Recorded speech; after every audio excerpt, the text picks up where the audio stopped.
I live in my self-converted van full-time, and as you can imagine, the difference between summer and autumn is quite spectacular. Summer is absolute bliss, you don't have to worry about anything, and autumn and winter, things start creeping in and the payoff of this lifestyle really becomes apparent. I'm going to go over the 20 things that I have to do differently in autumn compared to summer, and it will give you an idea of how much more challenging this way of life becomes. So I'm going to tell you what summer's like, and then I'm going to show you the comparison to autumn. So first off, the batteries. In summer, I just don't have to check them. There is enough solar all the time and you don't have to worry about it. In autumn, now that starts to become a daily habit. How much battery have I got? Is it sunny today? Luckily today it is, but you have to make sure, do I need to drive today? Am I going to get enough solar? What levels are my batteries at? And this becomes a daily habit. In summer, I have a very thin quilt on my bed because it can get quite hot in there. And come autumn time, I have to swap that out for a very thick winter quilt because even though the days may look like this at the moment, sporadically, the night times get cold. We're on about 15, 16 degrees in that van overnight. And as I learned from last year's winter, when it drops to about 10 degrees, that's when it wakes you up in the night because it's so cold. So we have to put on the thick quilt and that makes it all cozy and warm. In addition to having a thick quilt on my bed, I will also get to a point where I will need to add another layer in the form of a blanket. And I actually have a wonderful new blanket from AliExpress to showcase you now. I actually have the King Camp outdoor quilt to try. This is from AliExpress and I am yet to open it, so let's give it a go. This is going to be my extra blanket on the bed through the winter months. Oh cool, the little bag. The bag is like attached to it. Nice, okay, right. This is big. It's 200 centimetres by 144 centimetres, so it should be plenty big enough for me. And it's like sleeping bag material to keep you extra warm. So you tuck the bag bit inside it, so that stays out of the way and hidden. And then there are poppers on the outside of it. You can double it over to make a single quilt, or if you keep poppers open, it's a double quilt. That's quite useful, isn't it? I'm going to use it as a double quilt, as like an extra layer. Oh my god, it's warm already. It's so funny, I'm filming this on a really hot day and I'm already really warm under here. Oh, good night. Oh well, that's perfect, isn't it? Waterproof for if you want to be outside and use it. It is an outdoor camping quilt. Well, that's plenty big enough, isn't it? And that is very warm. That will cover all my needs. That's going to be better than what I had before. Oh, I need to get out. It's too warm. It's too warm. And it all folds up into that little bag. I'm well happy with that. That'll be perfect for winter. As I mentioned, that quilt is from AliExpress, and AliExpress is doing a cashback challenge. So you can get between 2 and 10% cashback on all of your purchases for a limited time only. You can use this QR code and join my team, or there is a link in the description. And they have loads of outdoor and camping gear, so I'm sure there's something available if you live this lifestyle that'll be suitable. Let's shop together and we can earn a bit of cashback. Thank you, AliExpress. Now back to the video. In summer, I walk barefoot everywhere. In the van, out the van, doesn't matter. But come autumn, it's more like socks and slippers on in the van and shoes outside of the van. So on the theme of this one is, in summer, I have a wooden floor in my van and I leave it uncovered. But in autumn, usually towards the end of autumn, closer to winter, I have some carpet segments that I've cut out and I put down on the floor because the floor just gets really cold. The air's coming underneath the van. So I found that putting carpet down just keeps things warmer in the van and it keeps your feet nice and toasty. In summer, I have zero electric hookup. I just don't even need to think about it.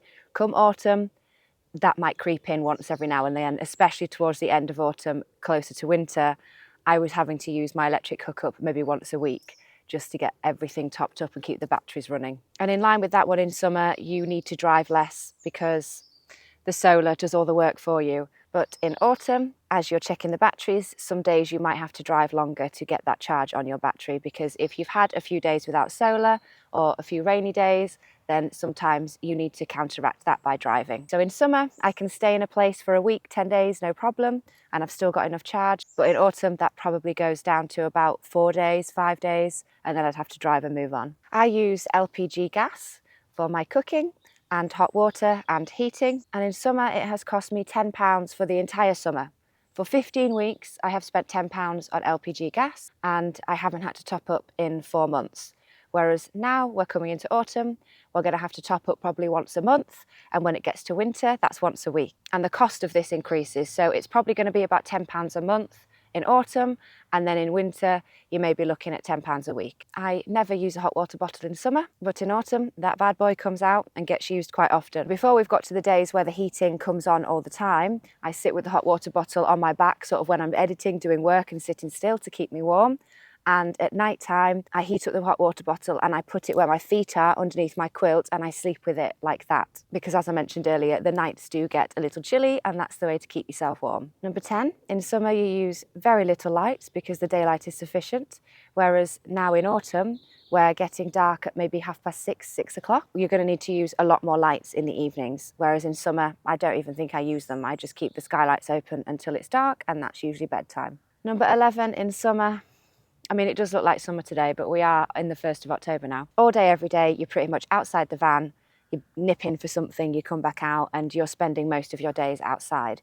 Whereas when autumn comes and the weather starts to get colder and darker days, miserable days, you're spending a lot more time inside the van. So you have to get used to living in that small space again. So number 12, in summer, you have 0 solar worries.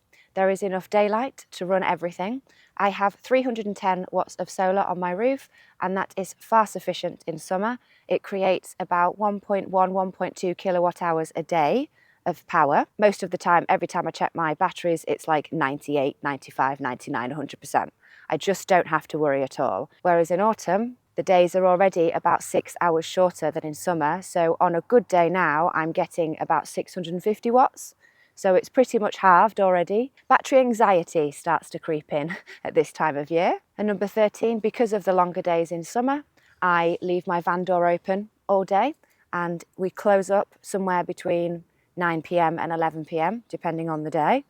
And in autumn, we're already closing up at 6 p.m, 6:30 p.m, and it's just the start of October. I have a cat that lives with me, so I don't let her go out at dark. So she comes in and we close the van up, because obviously the temperature drops a lot as well once the sun's gone down. And also you don't have to deal with any bugs and things like that getting in at night when you've got the lights on after it's dark. So we close up the van several hours earlier in autumn than we do in summer. And in line with that, number 14 is the doors and the windows. All of them are open during summer, pretty much most of the day. And in autumn, I keep them all shut. Apart from the door might stay open for the cat to come in and out.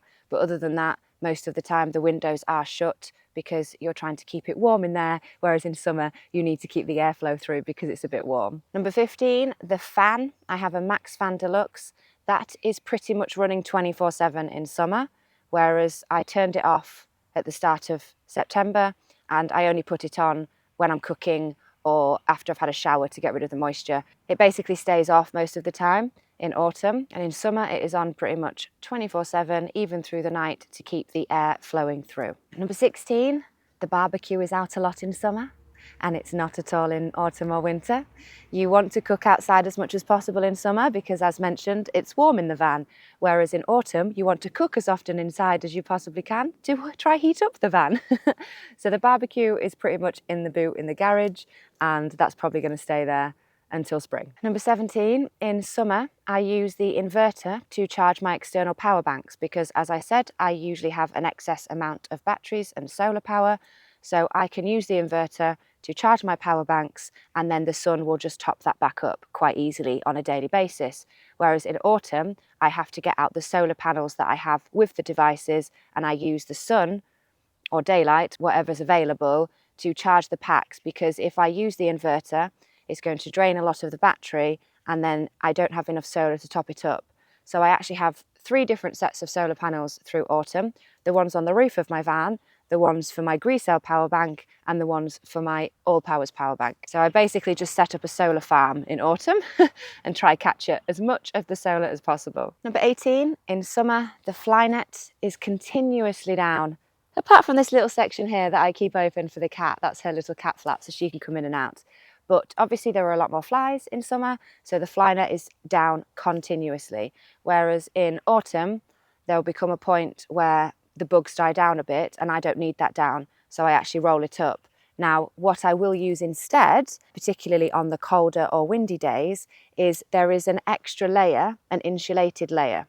So instead of needing the fly net, I put down the insulated layer and again, leave a little gap here for the cat to get in and out.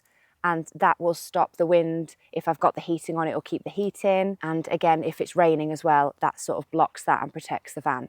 So the fly net gets a lot of use in summer and the insulated layer gets a lot of use in autumn. Number 19, I have very few hot drinks in summer because why do you need a hot drink when it's warm? And I know I'm British, but I don't actually drink tea, so don't hold it against me. So I don't drink a lot of hot drinks in summer, but in autumn and certainly winter, I'm having like 2 or 3 cups a day, especially when I'm working and I'm sitting still. I'll have the hot water bottle behind me and then just a conveyor belt of fruit teas or hot lemon drinks or hot chocolates even to try keep me warm through the day. And number 20, finally, in summer, there's no heating. I don't have to turn the heating on. I will use the Truma to heat up my hot water, but the heating basically went off in April and I don't think I put it back on until September. Now, in autumn, that certainly gets a lot more use, and in winter it is on every day, pretty much running continuously. Now, at the moment, I have driven south to chase the sun, as you can see.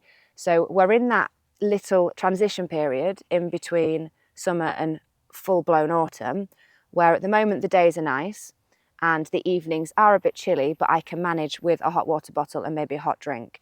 There has been the odd evening where it has got a little bit cold. 16 degrees is what I tend to sort of like put it on at because I don't want to go to bed cold. So there has been a couple of times where I have put it on for maybe 20 minutes, half an hour before getting into bed just to heat it up. But at the moment, we don't need it on during the days. It's only in the evenings. But as I said, zero heating in summer, unless you're in Scotland. I did have to turn it on in July when I was in Scotland, and that's why I left Scotland to come south. But in autumn, the heating use does go up a lot, which means your LPG use goes up a lot. And this is where that comes in as well. And that's why you spend more on your gas. So those are the 20 things I have to do differently in autumn to summer. It is a gradual process of them, you know, one at a time slipping in. Sometimes you might need to do a couple and then it'll go back to nice weather. So that's what's happened this year. We went from like 23-degree days to 10 degrees. And for a couple of days, I had to put the heating on. And that's why I ended up travelling south because it was warmer down here. And I was like, I'm not ready for summer to end yet. And now I've come down here, I haven't needed the heating on again. So, you know, sometimes depending on what the weather does, these things will fluctuate. It's not just a sudden stop doing these things and start doing these things. Everything's gradual. Apart from the batteries, you do have to check those daily now. But at the moment, on a day like this, I end the day with the batteries topped up. So I haven't actually moved my van for 5 days and my batteries are still on 91, 92% at the end of the day.